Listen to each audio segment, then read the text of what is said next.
প্রাথমিক বিদ্যালয়ের শিক্ষা শিশুজীবনের প্রথম আলোকবর্তিকা।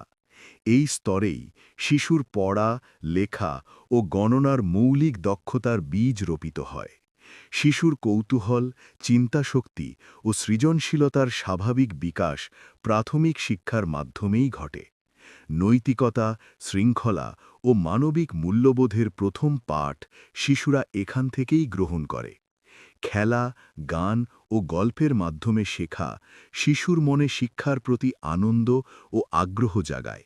শিক্ষক ও সহপাঠীদের সঙ্গে সহাবস্থানের ফলে সামাজিকতা ও সহযোগিতার মানসিকতা গড়ে ওঠে।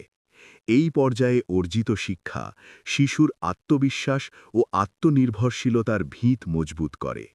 প্রাথমিক বিদ্যালয়ের সুদৃঢ় শিক্ষা ভবিষ্যতের সমগ্র শিক্ষা জীবনের জন্য দৃঢ় ভিত্তি রচনা করে।